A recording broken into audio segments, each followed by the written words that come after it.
Hi, my name is Robin Alvarez, and I am the author of When Oceans Rise. When Oceans Rise is like a Filipino Little Mermaid with no mermaids meets the butterfly effect. 17-year-old Malaya is in an abusive relationship. She gives her voice up to the sea witch for a new life, and the sea witch brings her into an alternate universe.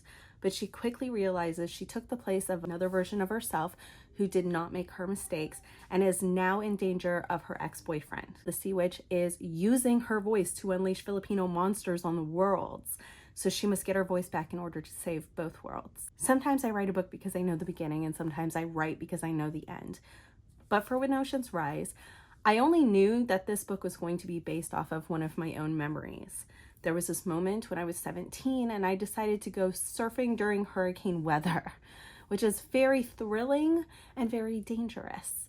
And I got caught in a bunch of riptides and almost died.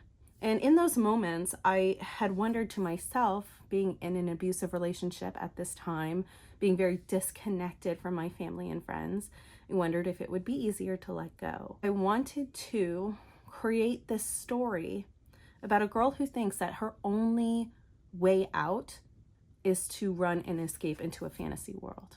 What I'll read to you is just a few pages of the moment she meets the sea witch. A shock of chilly air hits my face.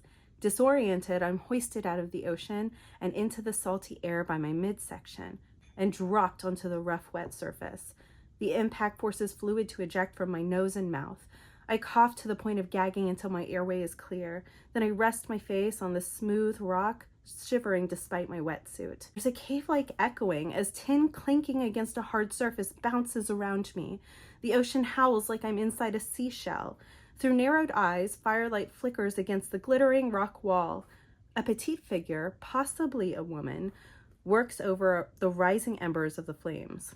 Her head snaps in my direction as if responding to her name being called. The woman says something in what I think is Tagalog, but I can't interpret because her voice is low and hissing.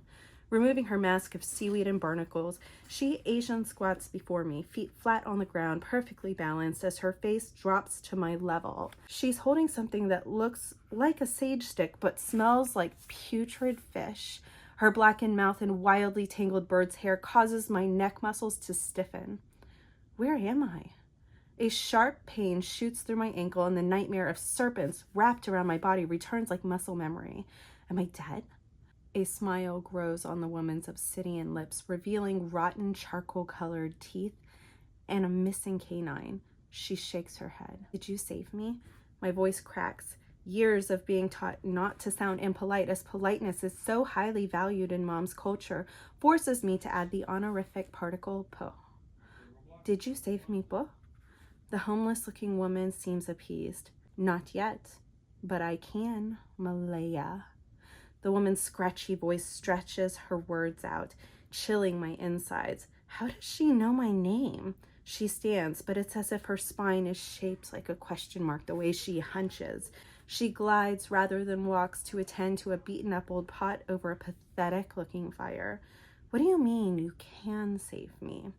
Instinct makes me want to run, but I can't figure out how or even where I'd go. I'm in a vast cavern surrounded by a hole filled with ocean water.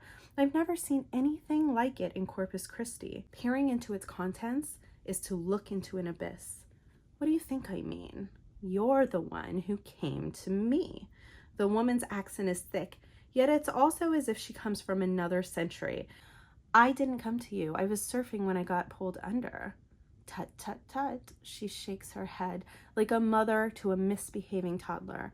That's not entirely true, now is it? Her mom's stare strikes at my insides while the softness of her tone says she knows everything, the way my mother always knows everything. Ian. The name seems to reverberate off the walls, though I only think it. I don't know what you're talking about. My voice carries in the hollow cave, though it's almost soundless. Her black eyes glint in the firelight. Surfing in a riptide like that? You must have had a death wish. That death wish is why you're here. A smile twists back and forth between amusement and utter hatred on the woman's face. Every instinct in my body tells me not to lie to her again. I hope you enjoyed that reading and that you pick up a copy of When Oceans Rise.